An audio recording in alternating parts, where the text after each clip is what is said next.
Pak Muhaimin, izin saya Galuh dari Sindo News TV. Pak Anies selama debat seperti tidak puas begitu ya dengan kinerja Pak Prabowo sebagai Menhan selama 5 tahun dan juga banyak bertentangan dengan statement-statement Pak Prabowo juga banyak kalau kita melihat seperti menyindir. Ini alasannya seperti apa Pak? Ini bukan persoalan pribadi, ini adalah soal keselamatan dan keamanan bangsa. Karena itulah kita sampaikan fakta-fakta mengapa kita harus melakukan perubahan. Dan ketika di situ kita tunjukkan apa saja yang selama ini menjadi masalah. Justru karena itulah kita akan melakukan koreksi. Kita ingin menghadirkan kepemimpinan yang menjunjung tinggi etika. Kepemimpinan yang mengutip kata-kata Panglima Jenderal Sudirman, hendaknya perjuangan kita harus didasarkan pada kesucian. Karena itu jangan lakukan kompromi dalam urusan etika. Karena ketika memimpin sebuah mekanisme pertahanan, angkatan perang, maka etika itu menjadi nomor satu. Itulah sebabnya mengapa kami betul-betul memastikan ini harus dijunjung tinggi. Dan kami menyampaikan bahwa ada persoalan selama ini. Kami sampaikan sebagai bagian dari keinginan untuk Republik ini aman. Keinginan dari Republik ini bisa mempertahankan keselamatan setiap keluarga. Jadi ini adalah usaha kita untuk memastikan bahwa keamanan itu nyata. Jadi ketika tadi saya sampaikan ini adalah urusan negara, ini adalah urusan policy. Itulah sebabnya mengapa kami sampaikan gagasan-gagasan tadi. Dan dengan begitu kami percaya rakyat Indonesia nanti bisa menyandingkan, bisa mengambil preferensi, bisa mengambil keputusan mana yang lebih tepat. Siapa yang lebih tepat untuk dititipkan keselamatan, keamanan bagi bangsa kita. Baik, untuk selanjutnya kami persilakan rekan media yang masih ingin bertanya. Selamat malam Pak Anies, saya Gi dari era.id. Izin bertanya Pak, tadi itu di dalam debat beberapa kali kan Pak Prabowo mengajak Pak Anies buat ngopi bareng untuk menjabarkan data ya. Apakah ajakan ngopi itu akan disetujui gitu Pak, diterima gitu? Itu yang pertama. Yang kedua, tadi juga Pak Prabowo menyinggung bahwa Pak Anies itu tidak cocok untuk berbicara soal etik. Itu aja sih Pak. Oh sama satu lagi, ada titipan rekan. Yang tadi di terakhir, apakah Pak Anies sempat bersalaman dengan Pak Prabowo waktu selesai closingan? Ya terima kasih, itu aja Pak. Ya gini, pertama Presiden akan menjadi panglima diplomasi dunia.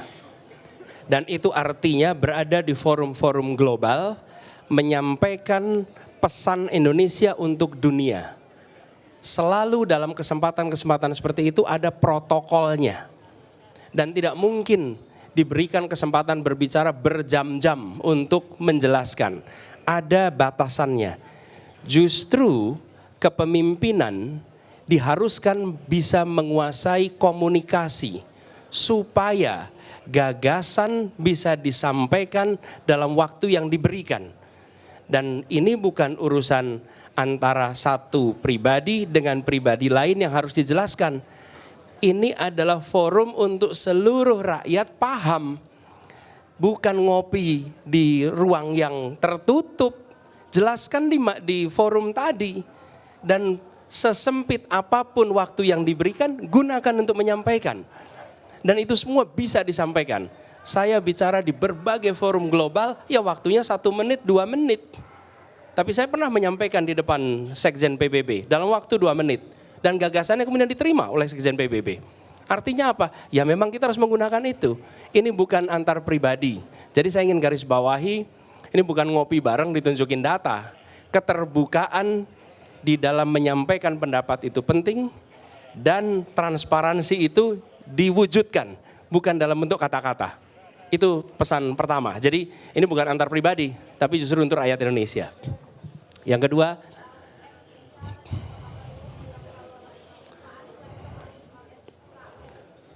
pertanyaan kami adalah bagaimana standar etika dan kepemimpinan di bidang pertahanan.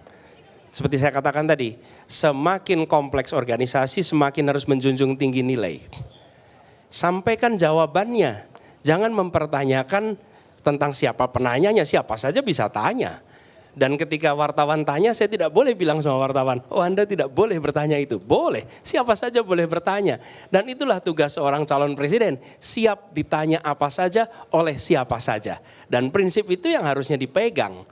Menurut saya kita harus fokus pada jawabannya apa, standar etikanya di mana.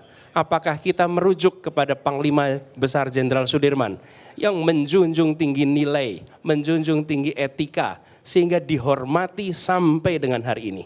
Lalu yang terakhir, sesudah selesai saya mencari, tapi sudah tidak ada, jadi tidak tahu kemana harus salaman. Baik, kita masih ada waktu 4 menit, kami persilakan untuk bertanya. Tolong dibantu untuk mic-nya. Selamat malam Pak Anies, saya Rino Reksa dari SCTV. Izin bertanya Pak, yang pertama tadi soal lahan ketika Anda mengkoreksi dinilai Pak Prabowo sebagai jawaban yang salah juga, ini tanggapannya seperti apa? Kemudian yang kedua soal pesawat bekas, tadi juga dijelaskan oleh Pak Prabowo, yang menjadi soal bukan baru bekasnya tapi usia pakai, ini tanggapan Pak Anies bagaimana? Terima kasih.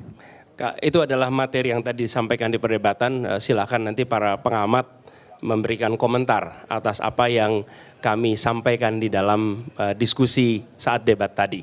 Jadi itu sudah dikatakan, silakan nanti dilakukan penilaian. Tapi yang saya ingin sampaikan dalam kesempatan ini juga, bahwa Indonesia harus kembali hadir di kancah dunia. Indonesia tidak boleh lagi sekedar jadi penonton. Dan kepemimpinan ke depan adalah kepemimpinan yang membuat nilai Indonesia, karya Indonesia, gagasan Indonesia mewarnai dunia. Supaya kita bisa membangun Indonesia lebih baik. Dengan kerjasama internasional, kita ingin kita jadi tuan rumah di negeri sendiri. Jangan sampai buruh-buruh asing justru mendominasi lalu kita kalah. Tuan rumah di negeri sendiri. Di sisi lain, kita hadir di kancah internasional menjadi tamu yang mempesona. Jadi tuan rumah di negeri sendiri, tamu yang mempesona dan dihormati di kancah internasional. Pesan ini harus disampaikan. Dan ini juga yang menjadi gagasan kita di era global.